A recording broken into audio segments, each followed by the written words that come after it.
Welcome to Comic Power. I am your host, Comic Killer 72.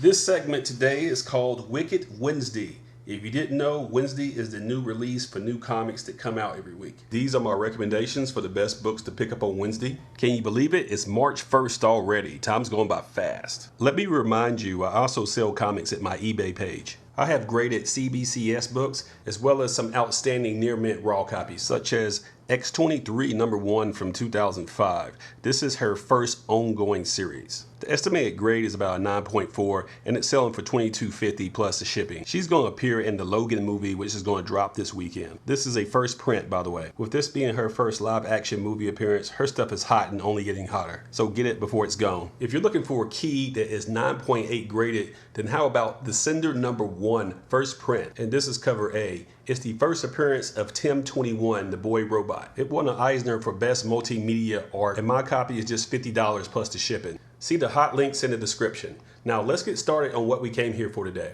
And that's New Comic Day, so let's get started.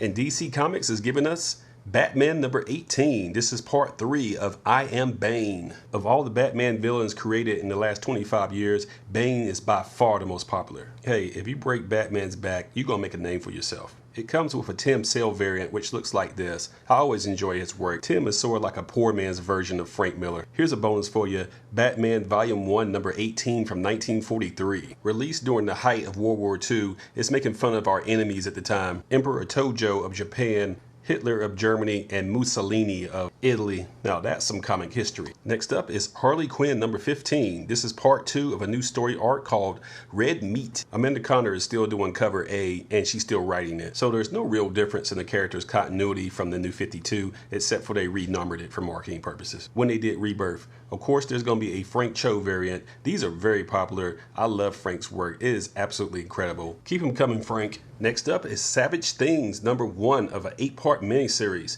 This is a story of a secret government organization that kidnapped children and turned them into chaos agents. These trained killers turned out to be too difficult to control, so the government tried to get rid of them, but it didn't work. So now they're rogue and causing trouble all over the nation. And they're going to expose secrets that their handlers didn't want the public to know about. Yes, sign me up for that.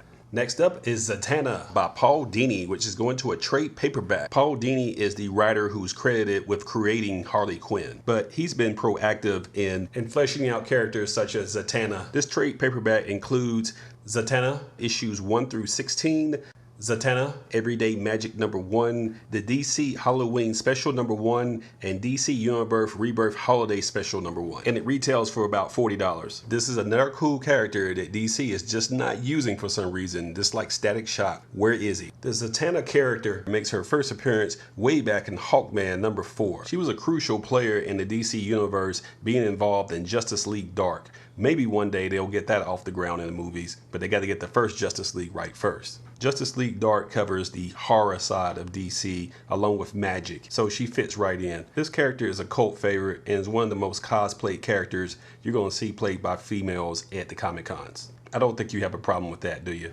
Next up, let's see what Marvel is up to. And that's going to be Clone Conspiracy Omega #1. I definitely enjoyed the Clone Conspiracy crossover. However, Marvel likes to stretch these things out. But it is cool seeing the Rhino again. The variant has Spidey doing his best Batman impression, brooding on a rooftop with a dark background of an unforgiving city. Next up is Hawkeye #4. This is the Kate Bishop version of Hawkeye, and I personally believe that this is going to be the Phase 4 version of Hawkeye that will replace Jeremy Renner in the live action movies. But we're talking the year 2022, but they're developing the character's fan base in the comics right now and slowly building her up, just like with Kamala Khan, the new Miss Marvel. Next up is Monsters Unleashed #4 of a 5-part miniseries. Marvel's having a lot of fun with this crossover. As you can see, they added Devil Dinosaur to the mix. If this type of fantasy is interesting to you, go ahead and buy it. Just don't try to get the tie-ins. That's Marvel being greedy. They're not necessary or called for. That's the books that are titled #1.MU, which were unnecessary and all about the money. But Marvel just can't help themselves. Next up is The Death of X, which is being released as a trade paperback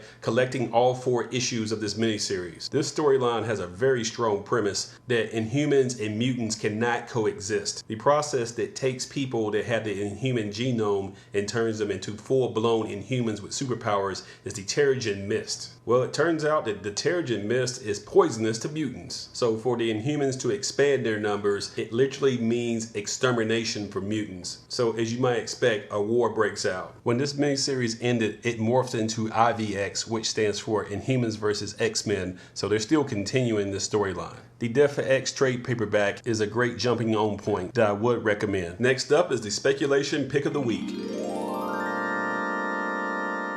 And that's going to be America #1. This America is America Chavez, who is a fast rising star in the Marvel comic book universe. She first appeared in Vengeance #1 back in 2011. She's been a member of several superhero teams, including the Ultimates, the Young Avengers, and A-Force. This character is Latin, she is female, and she is a lesbian. Some of you may believe that Marvel is trying too hard to be diverse, but this is a pretty cool character. Her powers include flight, superhuman speed, superhuman strength, invulnerability, interdimensional travel. If you don't like it, you better learn to love it because this character is going to be around for a long time. Hispanic comic book characters are so rare, you probably can count all that you know on one hand. America Chavez is going to be the breakout Latin star. So pick this up and make sure you find a copy of Vengeance #1 while you still can. The print run is very low on it. Next up is our report on independent comics and small publishers.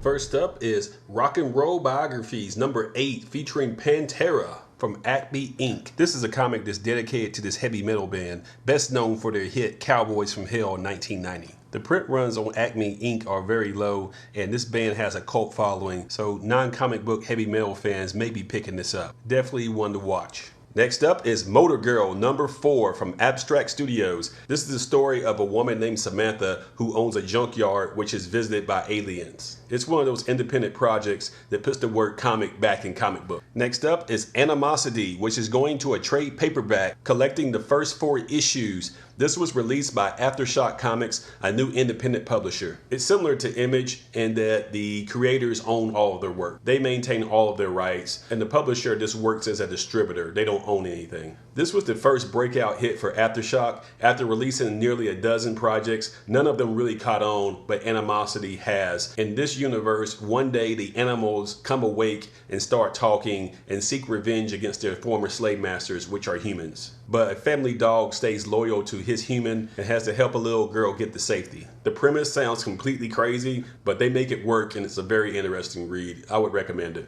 Next up is Riverdale #1 from Archie Comics. This is a one-shot and a tie-in to the television show on the CW. The Archie universe got stuck in the 1950s, so they had to kill it and redefine it. Now they have these Archie characters looking and acting like millennials. I can never say that right. The material is a whole lot more risque than what you expect from Archie, and the television show's trailer looked like something that was borrowed from Cruel Intentions meets I Know What You Did Last Summer. They got 11 different variant covers for this, so if you like the Archie revamp, then this is for you. The cover price is $5, by the way. Next up is Young Terrorist #2 from Black Mass Studios. Despite some massive delays, issue #2 finally came out and sold out, and issue 2 demanded a second print. The shipping delays hurt their reputation, but these books are still great. People are still checking for them. Next up is Dollface, St. Patrick's Day Special #1. This is the story of a 17th century witch hunter who's trapped in the body of a life-size doll in the modern day. The creators that dream up this stuff must be on drugs. That's Dan Mendoza with Action Lab Danger Zone, the same creative team that gave us Zombie Tramp. The regular series is up to 2 issues. This is a one-shot where Dollface gets into it with a disgruntled leprechaun for a St. Patty's celebration at some local pub. Next up is Once and Future Queen #1 from Darkhorse Comics. This is the story of a teenage chess prodigy who pulls Excalibur from a stone and becomes queen. The premise is intriguing and that cover art looks remarkable. This is issue 1 of a 5-part miniseries, so I would get on board with this. Next up is Judge Dredd Annual #1 from IDW Comics. This is everyone's favorite dystopian law enforcer. In this adventure, he's administering justice on Luna 1 and Mega City 2. You gotta love the catchphrase too. I am the law, which is sort of like, I'm Batman. Every great hero has a catchphrase. Next up is Cosmic Scoundrels #1, also from IDW. This is the story of two black market space adventurers smuggling contraband through the whole universe. It's written and drawn by Andy Serranio. He's worked on Samurai Jack and Star Wars: The Clone Wars. So think of this as Han and Chewie, but a little bit funnier. Next up, let's see what Image is up to. They always deliver the pain. First up is Extremity #1. This is the story of a woman who is looking for revenge in a world that's populated by man, machines, and monsters all battling each other. Image is on a real hot streak with success from God Country and 7 to Eternity. Will the hot streak keep going with this? We'll have to see. It's set up for success nicely. It doesn't have to compete against a lot of good stuff this week. Next up is Paper Girls #12. This is written by Brian K. Vaughan, who's most famous for Saga. It's the story of 4 13-year-old newspaper delivery girls that get caught up in time travel and aliens and a whole bunch of weirdness that only Brian K. Vaughan can make work. Next up is The Walking Dead issue 165.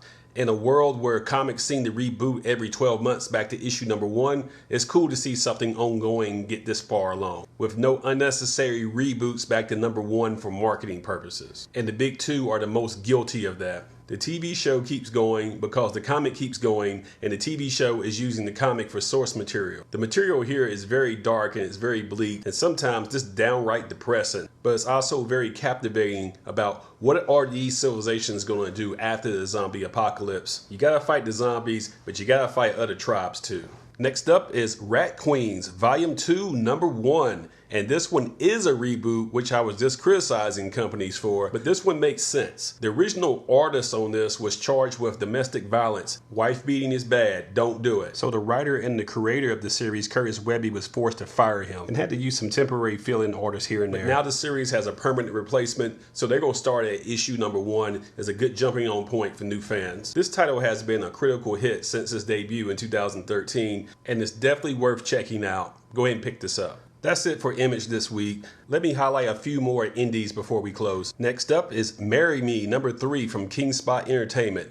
This is the title about a female pop star that marries a random fan with a Marry Me sign up at one of her concerts. Issue #1 was so scarce it went up in value overnight to about $10. I don't know if it's going to hold that because this is probably just a novelty, but it's worth picking up the trade paperback when it comes out in the future. Next up is Smoketown #1 from Scout Comics. This is the same publisher that put out Hench Girl. This comic explores the criminal side of a small industrial town in Pennsylvania, and it covers a whodunit story about a murdered soldier. That's a great cover, by the way. And last but not least is Faith #9 from Valiant Comics. This was a surprise hit for Valiant about a heavy-set female superhero who can fly. You just don't see that in comics. Plus, it's a hilarious read. Just imagine if Rebel Wilson from Pitch Perfect had superpowers. It's got some of that in it. That's about it for today. Thank you for watching Wicked Wednesday, where I review all the new comic books for a new comic day.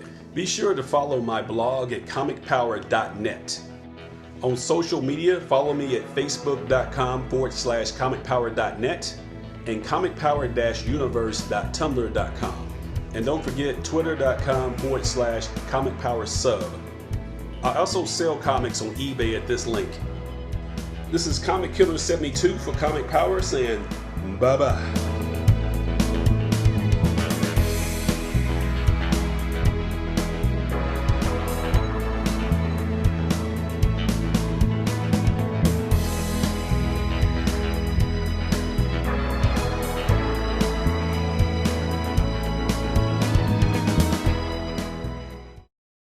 And don't forget to share this video, click on subscribe, give it a thumbs up, and tell everyone you know about this channel to help it grow.